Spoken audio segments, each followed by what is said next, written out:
Hello সবাই কেমন আছো গো? অনেক দিন পর ভিডিওটা পোস্ট করছি আর কি। সকাল সকাল উঠে গেছি আর সারাদিন লাইন ছিল না, বাবারে ঘরটা একদম অন্ধকার হচ্ছিল বুঝলা তো। আর এই যে খেঙ্গে আসলাম আলু ভাজা মুড়ি গিলে নিয়ে আসলাম বুঝলা তো। শনিবার ছিল তাই আমার বট্ট চলে গেছিলো তারকেশ্বর, জল ঢালতে গেছিলো বাবারে শিবের মাথায়। আর আমিও বেরিয়ে গেছিলাম, আমি আর আমার শাশুড়ি বাজার গেছিলাম খানিক। ওই দিক থেকে আমি আবার বাবার বাড়ি যাবো আবার বুঝলা তো। আর মনটা খানিক খারাপই ছিল, বট্ট যাবে একা একা, খুব টেনশন হচ্ছিলো। তাই এই যে বাজার থেকে একটাও পালক নিয়ে আসলাম ময়ূরের। আমার খুবই ভালো লাগে, খুব প্রিয় জিনিস ধরতে গেলে বুঝলা তো। তাই আমার বরকইটা আবার গিফট করে আসলাম। তারপরে যে গোডাউন যে দেখছি বট্ট এইখানেই দাঁড়িয়ে ছিল, যায়নি। নিয়ে তারপরে চলে গেছিলো বন্ধুর সঙ্গে, মা বাবাকে প্রণামটা করলে আসলো। কোনোদিন করে কিনা কে জানি, কিন্তু সেই দিন করে আসলো।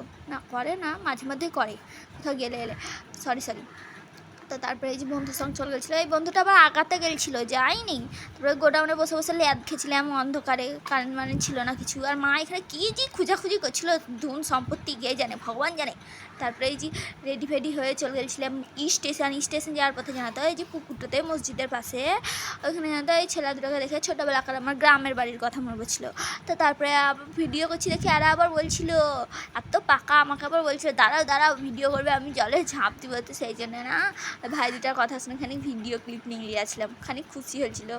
তারপরে এই ছোটোটাকে দেখতে পাচ্ছে, আবার বেশি পাকা বলছে দাঁড়াও ভালো করে তুলো, এইসব বলছিল। ছবি ভালো করে তুলো ওইসব বলছিল। তারপরে যে চলে গেছিলাম যাওয়ার স্টেশন যাওয়ার পথে যে মন্দির ছিল, ওখানে প্রণাম করছিল মা, তাই ক্লিপ তুলে নিয়েছিলাম, ভিডিও ক্লিপ। তারপরে যে ওদের গ্রুপের ছেলেগুলো সবাই দাঁড়িয়েছিল। দেন কত গ্রুপ যাচ্ছে দেখো, কী বলো, টেরে বোধহয় জায়গায় থাকবে না, এরকম ব্যাপার বুঝলা তো। তারপরে যে মা আর আমি বাড়ি আসার টাইমে মা আমাকে টোটোতে চাপিয়ে দিয়েছিলো আর ওদিকে বাড়ি চলে গেছে। দেন আমি এই বাড়ি চলে এসেছি আর এখন মায়ের আদর খাচ্ছিলাম। তারপরে বিকালবেলা আবার রেডি হয়েছিলাম, আর মা বানিয়েছিলো নাড়ু, তাই ছাদে বসে বসে নাড়ু খাচ্ছিলাম। দেন তারপরে মা রেডি হয়ে মা আর আমি বেরিয়ে গেছিলাম বাজার, কারণ মায়ের জুতো কেনার ছিল, ভাইয়েরও জুতো কেনার ছিল, বাট ভাই আসেনি। আর তারপরে ঢুকে গেলাম স্টাইল বাজারে, কিচ্ছু নেইনি, চিন্তা নাই। তারপরে আবার এই যে মন্দিরটাতে, আমাদের রাধা গোবিন্দ মন্দিরে পুজো হচ্ছিলো, তাই একটু ঢুকেছিলাম। দেন এটা ভাইয়ের জুতো আর মায়ের একটা, এটা অর্ডিনারি ইউজ করা জুতো আর এটা ভালো জুতো। Thanks for watching.